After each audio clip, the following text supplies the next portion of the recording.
Bismillahirrahmanirrahim.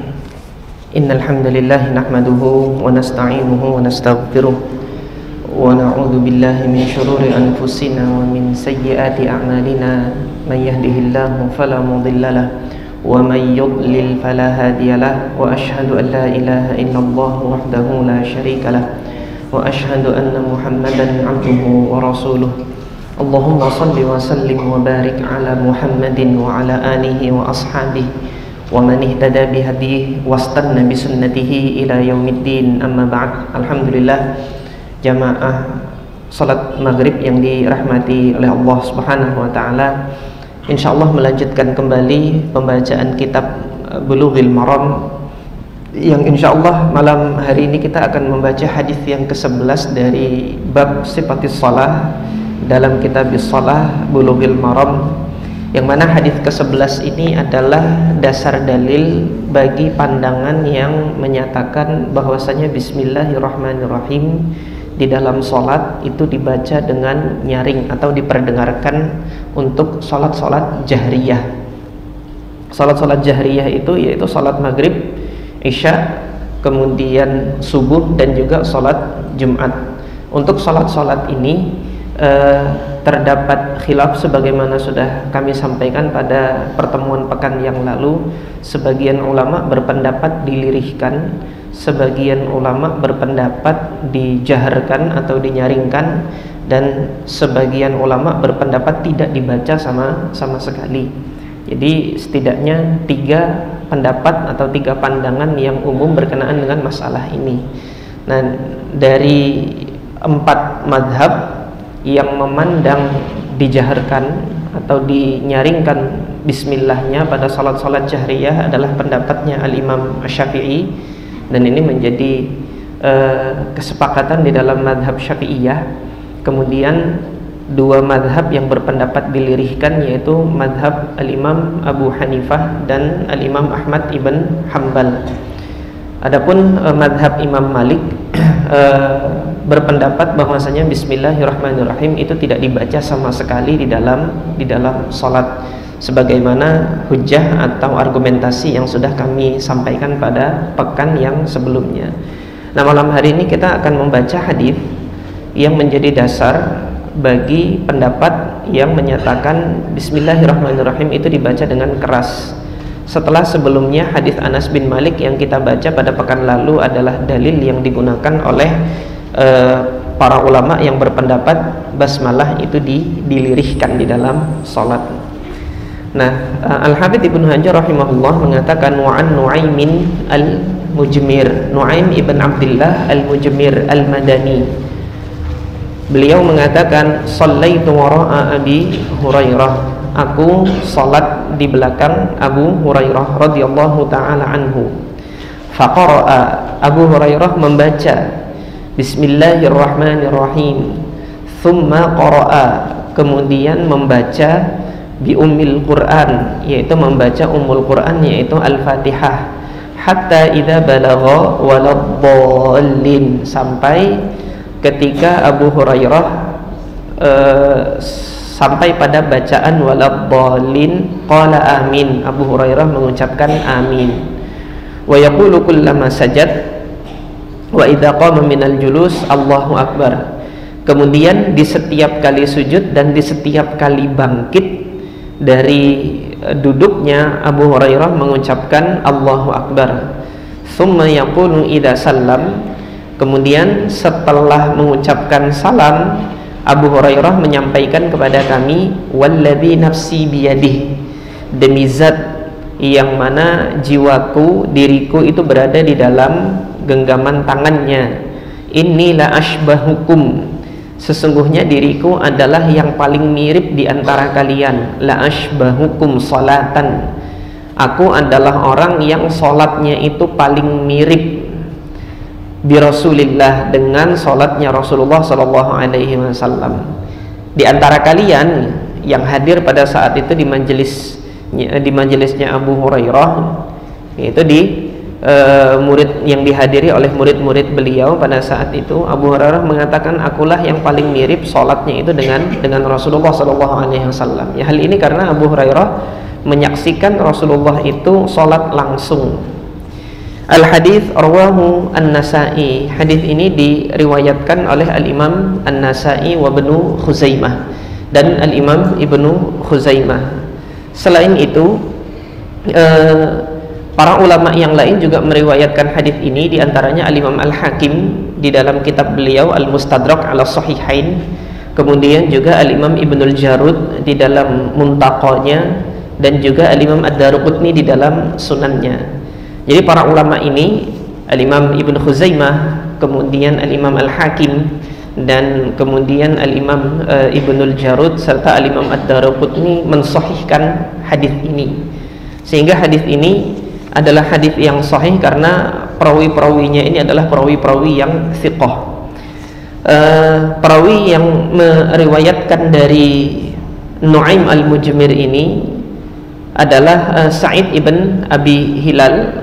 Kemudian yang dari Sa'id ibn Abi Hilal adalah Khalid ibn Yazid Al-Misri, dan kemudian dari Khalid bin Yazid Al-Misri meriwayatkan hadis ini adalah Al-Imam Laits ibn Sa'ad Al-Misri. Jadi kalau dilihat rangkaian mata rantai sanad periwayatannya ini, perawinya ini Madaniyun wa Misriyun gitu. Madaniyun itu untayan rantainya itu Madinah, baru kemudian Mesir. Jadi Abu Hurairah Madinah, Nu'aim ibn Abdullah Al-Mujmir Madinah, kemudian Sa'id ibn Abi Hilal Madinah, kemudian dari Sa'id ibn Abi Hilal Khalid ibn Yazid ini Mesir. Dari Madinah itu dibawa ke Mesir nih hadisnya. Nah, dari Khalid bin Yazid Al-Misri ini diriwayatkan kemudian oleh Al-Imam Laits ibn Sa'ad. Nah, antum yang mungkin belum populer dengan nama Imam Laits bin Sa'ad. Imam Laits bin Sa'ad ini salah satu dari faqihnya Mesir. Jadi di masa para atba'ut tabi'in dikenal ahli fikih di masing-masing daerah, di masing-masing wilayah. Di Madinah itu ada Imam Malik ibn Anas sebagai pemuka madhab ahli hadis di Madinah. Kemudian di Kufah itu ada Imam Abu Hanifah rahimahullah. Di Basrah itu ada Imam Hamad ibn Zaid. Kemudian di Syam itu ada Al-Imam Abdurrahman Al-Auza'i, Abdurrahman ibn Amr Al-Auza'i. Kemudian di Mesir ada Al-Imam Laits ibn Sa'ad, yang mana Al-Imam Asy-Syafi'i rahimahullah mengatakan Laits bin Sa'ad afqah min Malik. Laits bin Sa'ad ini dia lebih faqih, artinya pemahaman fikihnya itu lebih mendalam daripada Imam Malik. Hanya saja apa kata Al-Imam Asy-Syafi'i rahimahullah, bahwasanya Allah belum menganugerahkan murid kepada Al-Imam Laits ibn Sa'ad, sehingga mazhab beliau itu tidak sampai kepada kita hari ini. Kalau Allah Subhanahu wa taala takdirkan semua ahli fikih yang berada di wilayah negeri masing-masing itu mazhabnya sampai ke kita, tentunya itu menjadi satu kekayaan khazanah keilmuan Islam tersendiri. Tapi yang Allah izinkan mazhabnya itu sampai ke kita, itu setidaknya ada 5 mazhab gitu. 4 yang populer, yang 1 itu kurang populer gitu.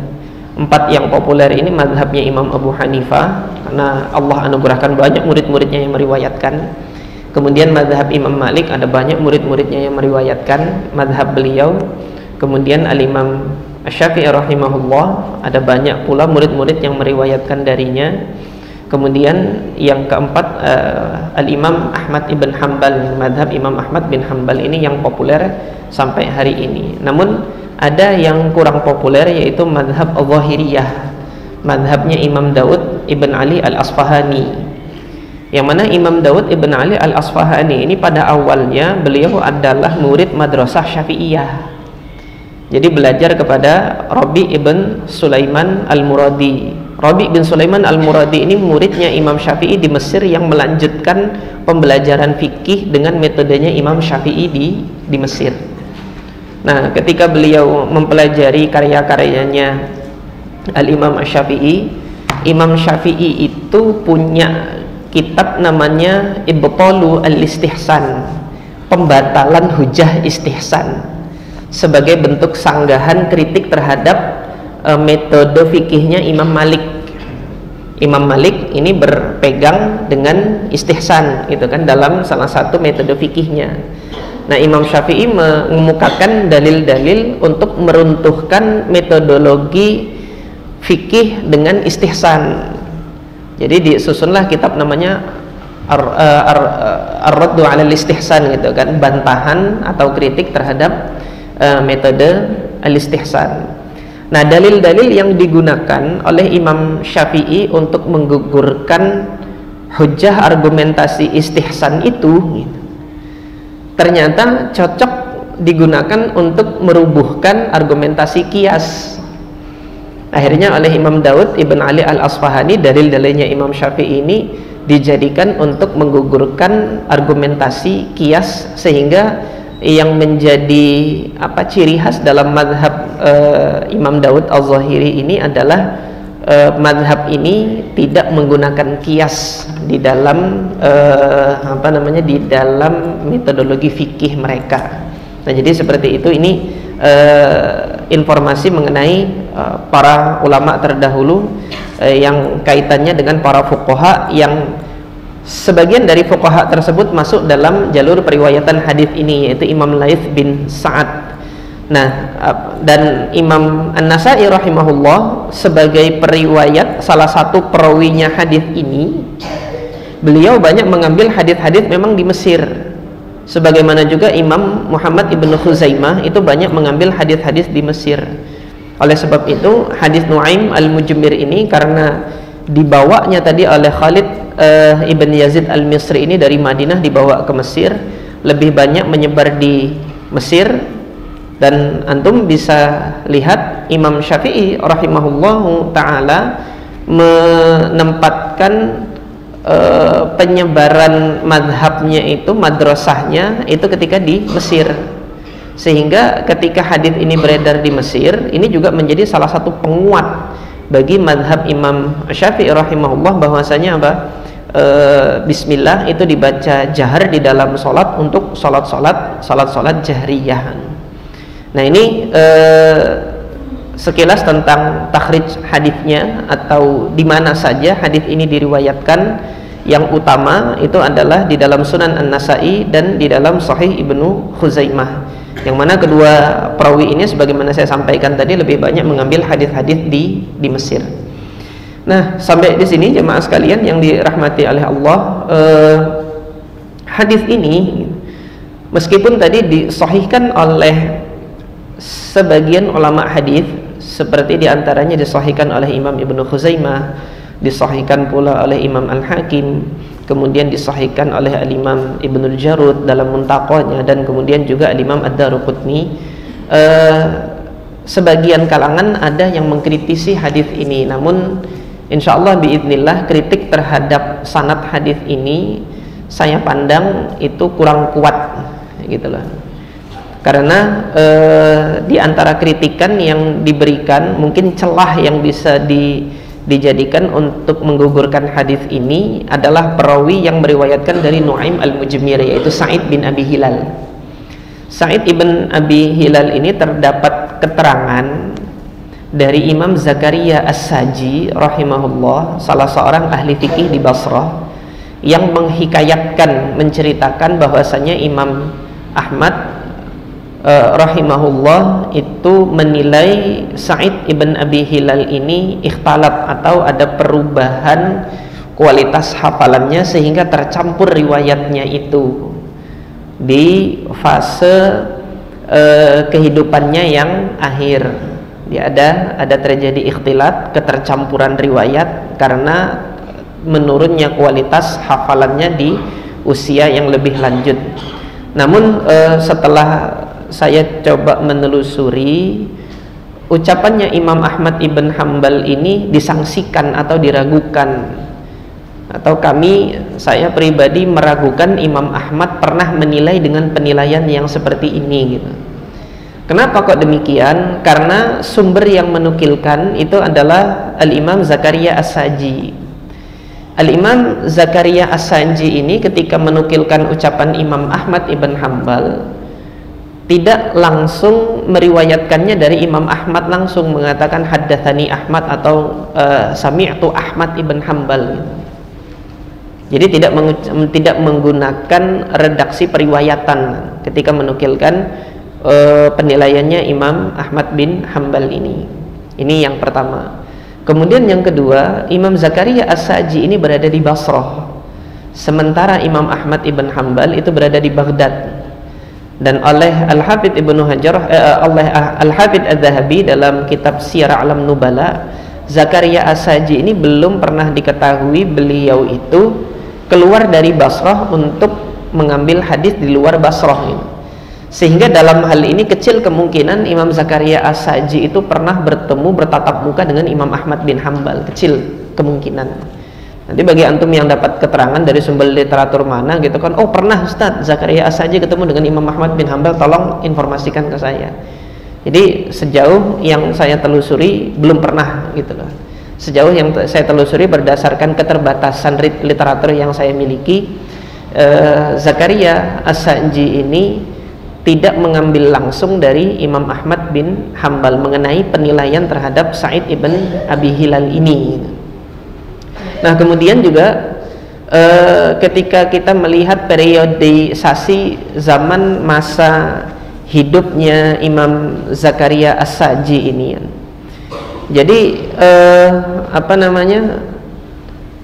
kemungkinan bertemunya Imam Zakaria As-Saji dengan Imam Ahmad bin Hanbal, kalau memang pernah bertemu ya, itu diperkirakan antara tahun 217 Hijriah sampai 241 Hijriah, karena Imam Ahmad wafat di tahun 241 Hijriah ini. Nah kemungkinan bertemunya, nah pada saat tahun 218 Hijriah itu pemerintah Ma'mun sudah melarang Imam Ahmad ibn Hanbal untuk menyampaikan ilmunya, karena pada saat itu di masa pemerintahan Khalifah Al-Ma'mun, orang-orang yang para tokoh ulama yang tidak meyakini keyakinan Quran makhluk nggak boleh menyampaikan pelajaran di masa itu. Jadi pada rentang masa di mana memungkinkan bagi Imam Zakaria As-Saji bertemu dengan Imam Ahmad bin Hanbal, pada masa itu Imam Ahmad justru dilarang menyampaikan pelajaran gitu loh. Jadi di sini saya mendapati ada 3 sebab yang menjadikan kecil sekali kemungkinan, saya nggak menafikan sama sekali nggak pernah ketemu loh ya, nggak, tapi kecil kemungkinannya Imam Zakaria As-Saji ini bertemu langsung dengan Imam Ahmad bin Hanbal untuk menukilkan penilaian terhadap perawi di dalam hadis ini gitu loh. Kecil sekali kemungkinannya.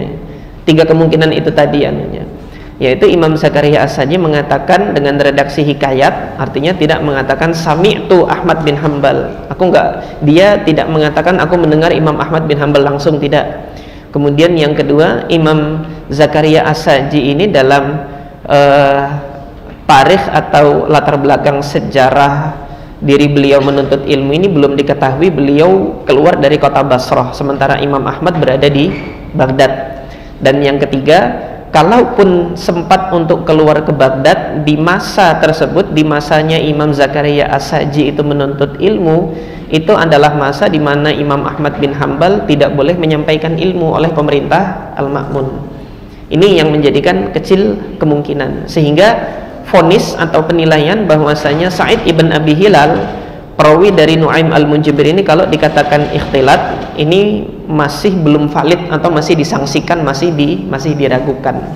Nah jadi demikian, sehingga insya Allah biiznillah yang kuat bagi saya ini hadis sahih secara sanad.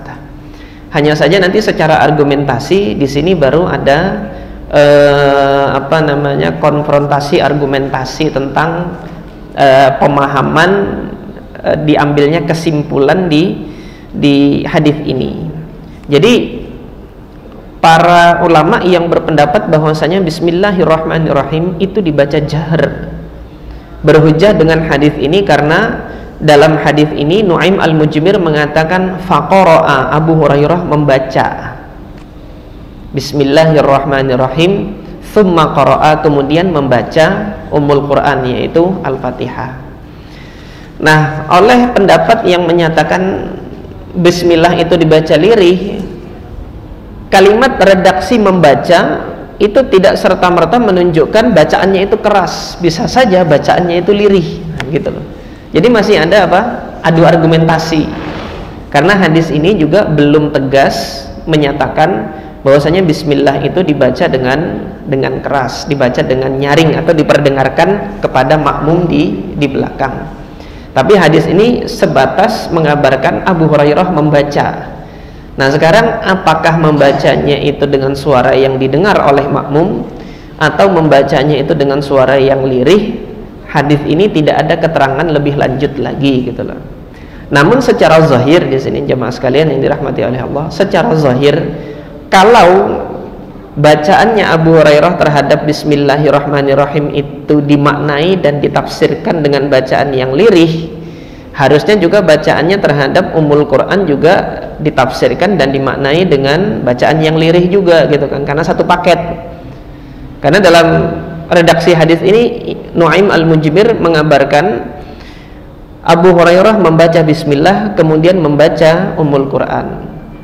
Kalau yang dimaknai membaca Bismillahnya saja yang dilirihkan, kenapa yang membaca Al-Quran tidak dimaknai dilirihkan, gitu loh? Kok yang Bismillah doang? Nah, harusnya harus ada hujjah pula, gitu kan, kenapa yang gilirannya Abu Hurairah membaca Al-Fatihah kok tidak dimaknai dengan membaca yang lirih, gitu.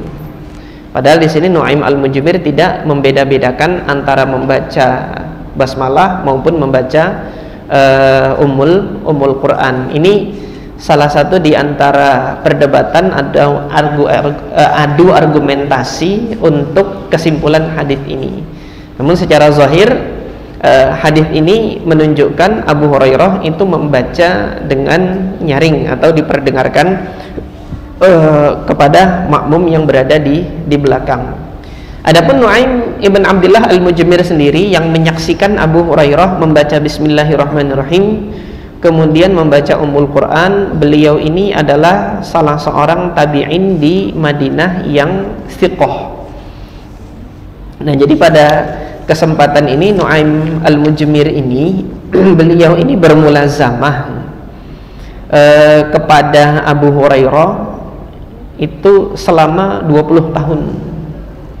Nu'aim ini sebagaimana keterangan yang disampaikan oleh Imam Malik bahwasanya Nu'aim al-Mujmir ini mengatakan aku belajar, aku mulazamah kepada Abu Hurairah itu selama 20 tahun.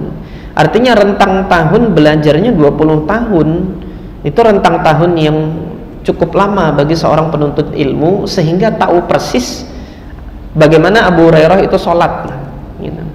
Nah, sekarang bandingkan saja dengan durasi kita belajar itu untuk mendapatkan gelar S1 4 tahun, mendapatkan gelar S2 untuk sistem pendidikan tinggi di Indonesia 2 tahun, kemudian mendapatkan gelar doktoral 2 tahun.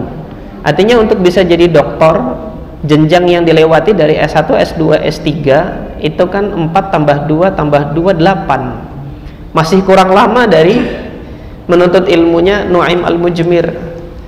Artinya menunjukkan bahwasanya keilmuannya Nu'aim al-Mujmir ini untuk hadis-hadis dan riwayat-riwayatnya Abu Hurairah ini bisa dikatakan beliau sangat pakar sekali dan beliau merupakan spesialis, salah satu dari sekian spesialisnya riwayat Abu Hurairah, gitu loh, untuk hadis-hadisnya Abu Hurairah. Nanti insya Allah kalau antum lebih lanjut mempelajari hadis-hadis Nabi, antum akan tahu tokoh-tokoh yang menjadi spesialis dalam periwayatan hadis-hadis sahabat tertentu. Nanti untuk Abu Hurairah siapa saja tabi'innya yang spesialis untuk meriwayatkan hadis-hadisnya Abu Hurairah. Untuk Ibunda Aisyah nanti siapa-siapa saja yang spesialis di hadis-hadisnya Aisyah. Ini mungkin sering saya sampaikan, di antara tokohnya adalah Urwah ibn Zubair, Jadi untuk hadis-hadisnya Ibunda Aisyah itu yang jadi standar patokan itu adalah riwayat-riwayatnya Urwah ibn Zubair. Jadi kalau misalnya nanti ada riwayat yang lain menyatakan Ibunda Khadijah meriwayatkan demikian kok berbeda dengan punyanya Urwah ibn Zubair, nah itu patut dicurigai. Salah satu contoh, ada satu riwayat di dalam Sahih Muslim yang saya ingat, di dalam Sahih Muslim tentang keterangan suaminya Barirah. Ini salah satu contoh studi hadis syadz ini. Jadi Bunda Aisyah itu punya teman bicara, teman ngobrol yang mantan budak namanya Barirah, dan Ibunda Aisyah yang menebus dirinya itu sehingga dia bebas dari perbudakan. Barirah ini punya suami gitu loh, namanya Mughith. Nah, di dalam riwayatnya Ibunda Aisyah itu ada dua versi. Suaminya Barirah ini apakah sebelumnya juga budak sama seperti Barirah atau tidak? Salah satu muridnya Ibunda Aisyah, Aswad An-Nakhai, ini dari Kufah, mengabarkan bahwasanya riwayat dari Ibunda Aisyah itu menyebutkan suaminya Barirah itu bukan budak, dia adalah laki-laki merdeka. Tapi kemudian ketika kita telusuri dari muridnya Ibunda Aisyah yang lain, Urwah bin Zubair menyatakan suaminya Barirah itu budak sama seperti Barirah, sehingga Barirah dan suaminya sebelum Barirah dimerdekakan itu dua-duanya statusnya adalah budak. Nah, dua-dua muridnya Ibunda Aisyah yang menukilkan dari Ibunda Aisyah ini sama-sama thiqah gitu kan. Tetapi spesialis untuk hadisnya Aisyah siapa? Ya Urwah gitu kan. Sehingga dalam hal ini yang lebih dikedepankan adalah versi riwayatnya Urwah, bahwasanya suaminya Barirah itu statusnya adalah budak, bukan laki-laki merdeka sebagaimana dikabarkan dalam versi riwayatnya Aswad An-Nakhai itu tadi. Ini salah satu contoh untuk kita nanti melakukan kritik sanad dan juga kritik matan untuk melihat sumber yang menyampaikan berita itu siapa, apakah dia seorang tabi'in yang spesialis untuk hadis-hadisnya sahabat tertentu atau tidak. Contoh yang lain, hadis tentang la nikaha illa biwali, tidak ada pernikahan kecuali dengan adanya wali, kata Nabi. Hadis ini diriwayatkan oleh Israil bin Yunus ibn Abi Ishaq As-Sabi'i dari kakek beliau, yaitu Abu Ishaq As-Sabi'i, dari Abu Burdah dari Abu Musa Al-Asy'ari. Jadi sanadnya itu bersambung. Abu Musa Al-Asy'ari sahabat Nabi sampai kepada Nabi SAW. Nah, kemudian muridnya Abu Ishaq As-Sabi'i yang lain ada yang namanya Syu'bah ibn Al-Hajjaj dan Sufyan Ats-Tsauri, meriwayatkan hadis ini dari Abu Ishaq dari Abu Burdah langsung ke Rasulullah tanpa menyebutkan sahabatnya gitu. Hal ini yang menjadikan Imam Abu Hanifah berpendapat nikah itu boleh tanpa wali gitu. Kenapa? Karena hadis ini mursal dalam pandangan mazhab Hanafiyah gitu. Kenapa kok mursal? Karena Sufyan Ats-Tsauri meriwayatkan dari Abu Ishaq dari Abu Burdah tanpa penyebutan Abu Musa Al-Asy'ari sebagai sahabatnya, sehingga dalam hal ini yang lebih dipercaya oleh mazhab Hanafiyah adalah versi riwayatnya Sufyan Ats-Tsauri ini tadi ya. Nah, sekarang kalau dikonfrontir antara Sufyan Ats-Tsauri dengan Israil cucunya Abu Ishaq tadi, mana yang lebih kuat, mana yang lebih bisa diterima riwayatnya? Tentu kalau dilihat dari penilaian secara keseluruhan, Imam Sufyan Ats-Tsauri keilmuan lebih luas, kekuatan hafalan lebih tinggi jauh daripada Israil gitu. Tapi untuk spesialisasi hadisnya Abu Musa Al-Asy'ari, siapa yang lebih untuk spesialisasi hadisnya Abu Ishaq As-Sabi'i tadi, kakeknya sendiri, siapa yang lebih spesialis, siapa yang lebih pakar gitu kan?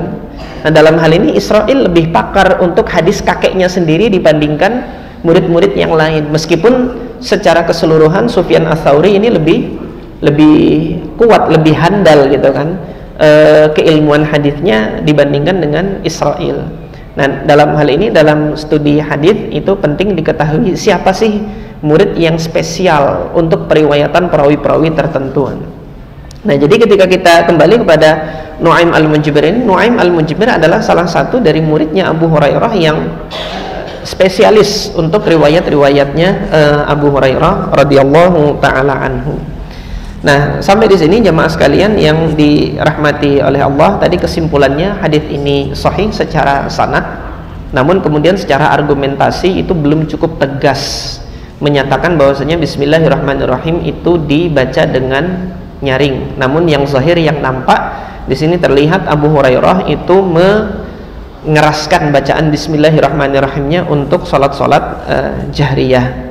Nah, adapun ketika kita melihat pasca Nabi SAW wafat, bagaimana pengamalan para salaf ini kemarin sudah saya sampaikan. Ketika kita melihat suatu hadis itu kok terkesan bertentangan, kita lihat generasi setelahnya mana yang diamalkan. Ini sebagaimana kata Imam Abu Daud dalam sunannya, idza ta'arada al-khabarani 'anin nabi sallallahu alaihi wasallam fanzur ila ma amila bihi ashabuhu min ba'dih. Kalau melihat ada khabar yang nampaknya itu saling bertentangan, saling kontradiksi antar satu khabar dengan khabar lain, artinya hadis satu dengan hadis yang lain. Di sini kan kita melihat hadis Anas bin Malik yang kemarin kita baca itu nampaknya menyatakan Rasulullah melirihkan. Kemudian hadis Nu'aim al-Munjibir ini mengabarkan yang nampak Rasulullah itu mengeraskan, karena Abu Hurairah mengeraskan. Kata Abu Hurairah di sini apa? Aku paling mirip sholatnya di antara kalian dengan Rasulullah. Ya, jadi demikian. Maka untuk yang demikian, lihat para sahabat apa yang dilakukan, gitu loh. Para sahabat apa yang dilakukan. Ternyata ketika kita melihat para sahabat setelah Nabi SAW, ada yang mengeraskan bacaan basmalah. Sahabat Abdullah ibn Abbas radhiyallahu taala anhu itu diriwayatkan di dalam Musannaf Abdur Razzaq oleh al-Imam Abdur Razzaq As-San'ani di dalam musannafnya itu dari Ma'mar ibn Rashid, dari Ayyub As-Sakhtiyani, dari Amr ibn Dinar, bahwasanya Abdullah ibn Abbas radhiyallahu taala anhu itu ketika membaca Al-Qur'an dalam salat yajhar, jadi mengeraskan Bismillahirrahmanirrahim. Dan sanad periwayatan ini sanad periwayatan yang sahih sampai kepada Abdullah bin Abbas, diriwayatkan oleh Imam Abdur Razzaq dalam musannafnya. Kemudian sahabat yang kedua yang mengeraskan bacaan basmalahnya di dalam salat yaitu al-Imam sahabat Nabi Abdullah ibn Az-Zubair radhiyallahu taala anhu. Nah, untuk riwayatnya Abdullah bin Zubair mengeraskan bacaan basmalah ini bisa didapati di dalam Musannaf Abu Bakar ibn Abi Syaibah. Jadi al-Imam Abu Bakar ibn Abi Syaibah ini gurunya Imam Muslim dan Imam Ibnu Majah. Antum kalau sering baca Sahih Muslim atau nanti membaca Sunan Ibnu Majah, insya Allah akan mendapati Imam Muslim ini seringkali meriwayatkan dari Ibn Abi Syaibah dengan mengatakan haddatsana Abu Bakar ibn Abi Syaibah. Demikian pula Imam Ibnu Majah seringkali mengambil riwayat-riwayatnya Al-Imam Abu Bakar ibn Abi Syaibah. Dan Al-Imam Abu Bakar ibn Abi Syaibah ini punya kitab namanya Al-Musannaf yang mengumpulkan riwayat-riwayat hadis serta riwayat-riwayat athar, fatwa dan amalan-amalan para salaf dari kalangan sahabat, tabi'in dan atba' tabi'in dengan sanadnya. Dan secara umum sanadnya itu sahih dan hasan sampai kepada apa? Sampai kepada para salaf. Jadi di sini kalau antum mau tahu para salaf itu melakukan apa-apa saja gitu kan, dan ingin tahu standar penukilan beritanya itu dengan sanadnya apakah sahih atau tidak, silahkan merujuk kepada literatur ini tadi, musannafnya Imam Abdur Razzaq dan musannafnya Imam Abu Bakar ibn Abi Syaibah ini tadi ya. Nah, dalam musannafnya Imam Abu Bakar ibn Abi Syaibah ini riwayat yang menyatakan bahwasanya Abdullah ibn Zubair ini membaca dengan keras. Ini diriwayatkan pula dengan sanad yang sahih dari 2 jalur gitu. Bahkan 2 jalur yang ditempuh oleh Imam Abu Bakar ibn Abi Syaibah yang menyatakan siapa Abdullah ibn Zubair itu membaca basmalah itu dengan keras. Nah, 2 sahabat ini insyaallah biidznillah cukup untuk menunjukkan adanya salaf yang mengeraskan bismillah. Nah, nanti para salaf yang melirihkan bismillah di mana gitu kan. Ini kebanyakan berada di mana di Kufah. Nah, di antara para sahabat yang melirihkan bacaan basmalah itu riwayatnya yang sampai kepada kita karena kemarin disebutkan di hadis Anas bin Malik, maka yang masyhur itu Abu Bakar As-Siddiq, Umar bin Al-Khattab, Utsman bin Affan dan Ali bin Abi Thalib ini melirihkan basmalah. 4 khulafaur rasyidin al-arba'ah itu. Jadi yang masyhur dari mereka bahwasanya 4 khulafaur rasyidin al-arba'ah ini melirihkan bacaan basmalah. Kemudian di Basrah, Abdullah ibn Mughaffal ini riwayat yang seringkali dijadikan standar atau dasar untuk memvonis mengeraskan bismillah itu bid'ah gitulah. Karena dalam riwayatnya Abdullah ibn Mughaffal itu beliau ditanya oleh putranya gitu kan. Wahai ayahku, engkau itu kan sudah sholat di belakang Rasulullah dan Abu Bakar dan Umar gitu kan. Apakah mereka itu membaca basmalah? Maka Abdullah bin Mughaffal mengatakan, "Ai bunayya muhdats." Wahai anakku, ini adalah muhdats atau sesuatu yang baru. Nah, ini yang seringkali dijadikan standar atau dijadikan sebagai dasar untuk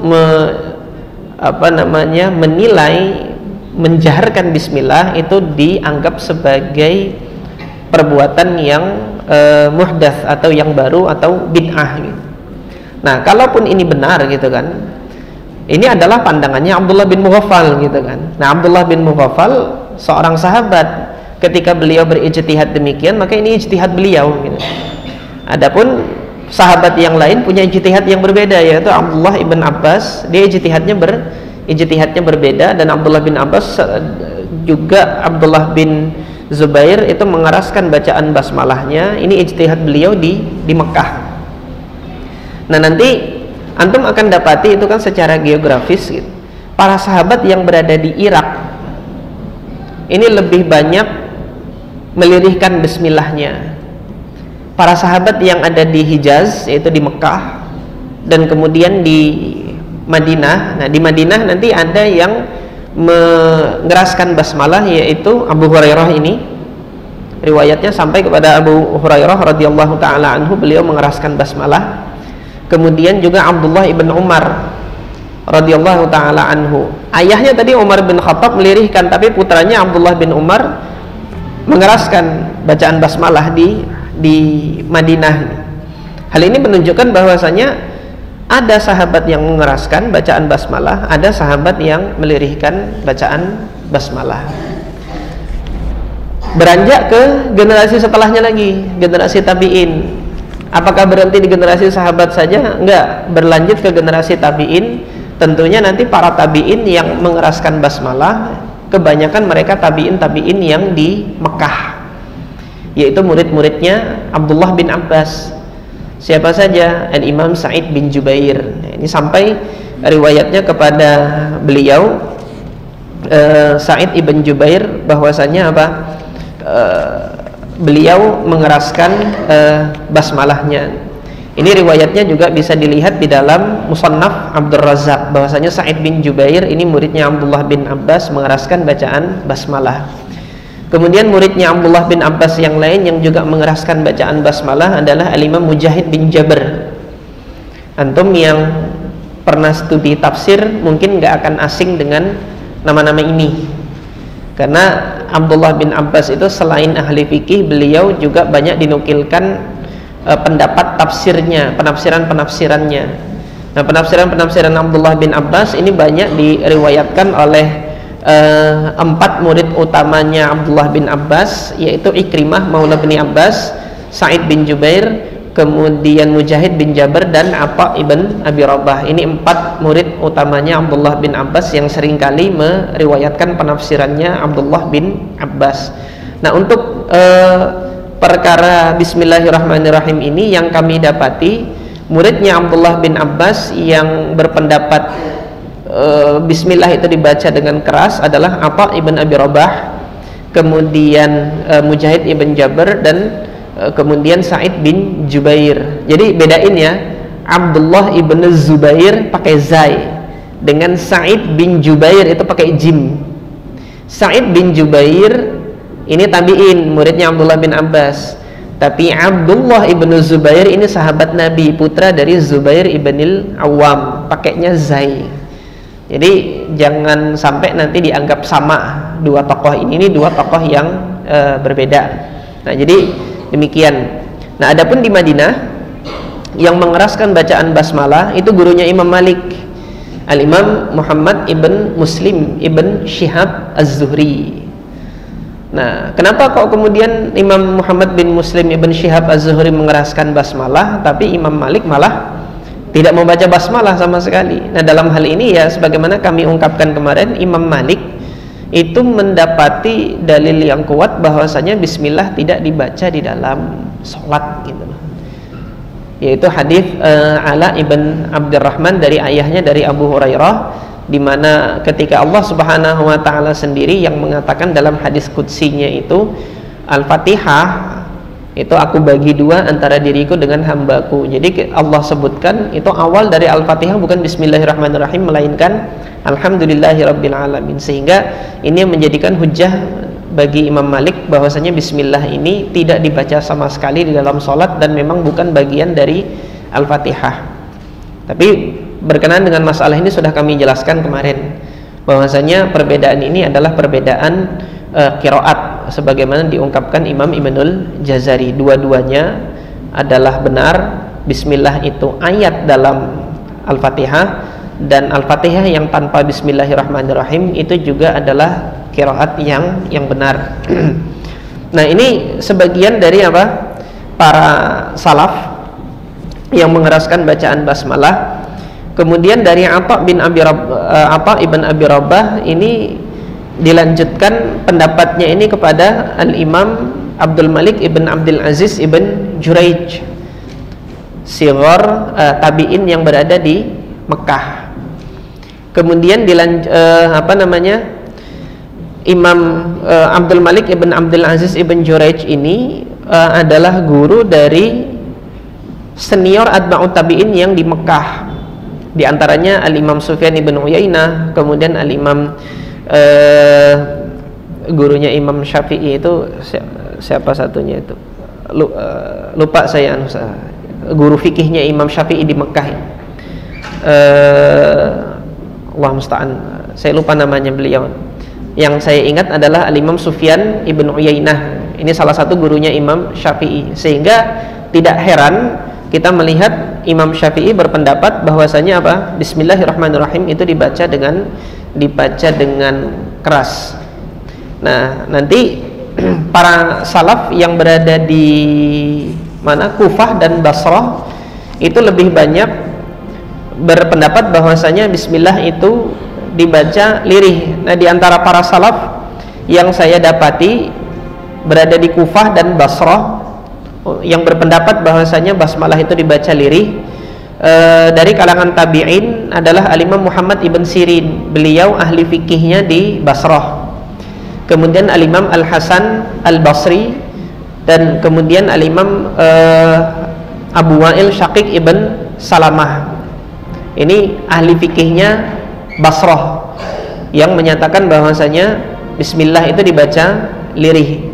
Adapun di Kufah nanti para tabi'in yang berpendapat bismillah itu dibaca lirih di dalam salat adalah Al-Imam Ibrahim bin Yazid An-Nakhai Al-Kufi.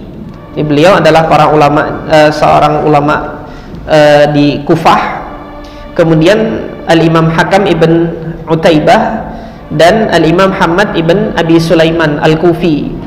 Imam Hamad ibn Abi Sulaiman Al-Kufi ini gurunya Imam Abu Hanifah. Maka kita dapati Imam Abu Hanifah pendapatnya juga bismillah lirih, karena melihat guru-gurunya para tabi'in di Kufah ini melirihkan bismillah, di Basrah yang berdekatan dengan Kufah ini melirihkan bismillah gitu. Basrah ini nanti dari sahabat yang berada di Basrah yang melirihkan tadi Abdullah bin Mughaffal, kemudian yang Kufah tadi tabi'in di Kufah dari sahabat-sahabat yang melirihkan bismillah seperti Abdullah bin Mas'ud dan kemudian Ali bin Abi Thalib yang berada di Kufah juga, sehingga sampai kepada masanya Imam Abu Hanifah ini yang diambil menjadi dasar bagi madhab beliau bahwasanya bismillah itu dibaca lirih. Nah, adapun nanti jauh ke Baghdad sana Imam Ahmad bin Hanbal Allahu taala a'lam yang menjadikan beliau lebih memilih pendapat kenapa kok basmalah dibaca lirih, boleh jadi Allahu taala a'lam. Jadi dasar fikihnya Imam Ahmad itu lebih berorientasi kepada hadis gitu kan. Ketika yang didapati hadis yang tegas, ada redaksi hadis yang tegas untuk menyebutkan bismillah itu dilirihkan, itu adalah hadis Anas bin Malik tadi yang sudah kita baca pada pekan yang lalu. Di salah satu riwayatnya ada yang menegaskan dilirihkan. Mungkin itu yang menjadi dasar bagi madhabnya Imam Ahmad bin Hanbal untuk memilih bahwasanya bismillahirrahmanirrahim itu dibaca lirih gitu. Karena Imam Ahmad bin Hanbal itu pernah mengatakan idza lam ajid haditsan sahihan fa ana aqulu biqauli Syafi'i. Saya kalau enggak dapat hadis sahih, pendapat yang saya pegang itu adalah pendapatnya Syafi'i. Nah, dalam hal ini ketika kita mendapati Imam Ahmad kok beda sama Imam Syafi'i ini dalam permasalahan bismillahirrahmanirrahim ini, hal ini menunjukkan bahwasanya Imam Ahmad mendapati hadis yang sahih yang lebih menguatkan bismillah itu dibaca dengan lirih. Tapi pada kesempatan kali ini sebagai penutup, insyaallah saya paparkan ucapannya Imam Ahmad bin Hanbal berkenaan dengan bismillah ini dibaca lirih atau tidak. Jadi Imam Ahmad ibn Hanbal dalam madhabnya beliau memilih untuk tidak mengeraskan bismillah. Jadi madhabnya Imam Ahmad melirihkannya. Nah, namun beliau ditanya oleh salah seorang muridnya yang mana fatwanya ini diriwayatkan oleh Imam Ishaq bin Ibrahim bin Hani dalam Masail Imam Ahmad bin Hanbal, masalah nomor 252 di halaman 53. Jadi Imam Ahmad ketika dikatakan kalau artinya boleh nggak bermakmum di belakang imam yang mengeraskan basmalah, kata Imam Ahmad apa? Arju alla yakuna bihi ba'sun. Saya berharap tidak mengapa bermakmum di belakang imam yang mengeraskan basmalah. Idza lam yakun yajhar bihi syadidan, asalkan tidak mengeraskannya berlebih-lebihan. Qad fa'alahu as-salihun, karena mengeraskan basmalah itu sudah dilakukan oleh orang-orang soleh. Kata Imam Ahmad gitu kan. La yujhar bihi syadidan, di mana para soleh dahulu menjaharkan tapi tidak menjaharkan dengan terlalu berlebihan, artinya diperdengarkan di belakang makmum gitu kan, bismillahirrahmanirrahimnya tidak terlalu berlebihan, ini boleh. Sehingga dalam hal ini kita lihat Imam Ahmad bin Hanbal mengakui bahwasanya yang mengeraskan basmalah itu orang-orang soleh.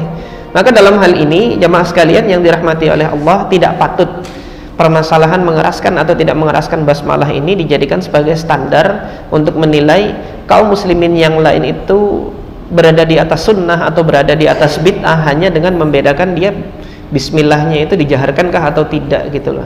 Jadi tidak jangan dijadikan ini sebagai standar menilai demikian. Nah, nanti antum tanya, "Ustaz, antum yang mana?" Ustaz gitu. Tanya. Saya dua-duanya gitu kan. Nah, Ustaz, di masjid ini antum nggak pernah menjaharkan. Makmum di sini nggak menjahar. Nanti antum lihat saya di masjid yang biasa menjaharkan, antum akan lihat saya menjaharkan bismillah. Di masjid yang biasa berkunut subuh, antum akan lihat saya juga kunut subuh gitu loh. Antum dapati saya di masjid yang nggak kunut subuh aja, jadi antum melihat saya nggak berkunut subuh gitu kan. Di rumah saya di Langgar itu, masyarakat di kampung di rumah saya di Pelita 2 lebih sering berkunut subuh. Ketika saya diminta mimpin sholat subuh, saya berkunut subuh di situ. Nah terus terang nanti antum mau bilangnya saya ini Ustadz pelin-pelan enggak apa-apa. Saya ada hujahnya yang saya pertanggungjawabkan di hadapan Allah Azza wa Jal, dan saya mendapati para salaf dan orang-orang soleh terdahulu yang mana iqtida atau teladan saya adalah para salaf terdahulu yang saya lihat bener nggak nih sanatnya ini. Alhamdulillah sanatnya saya dapati dengan sanat yang sahih, sehingga saya beriqtida dan meneladani para orang-orang soleh terdahulu, sehingga dua-duanya ini bisa diamalkan. Demikian, Allah Ta'ala a'lam, ini yang bisa kita pelajari. Aku qouli hadza wa astaghfirullah li wa lakum. Subhanakallahumma rabbana wa bihamdika asyhadu an la ilaha illa anta astaghfiruka wa atubu ilaik. Assalamualaikum warahmatullahi wabarakatuh.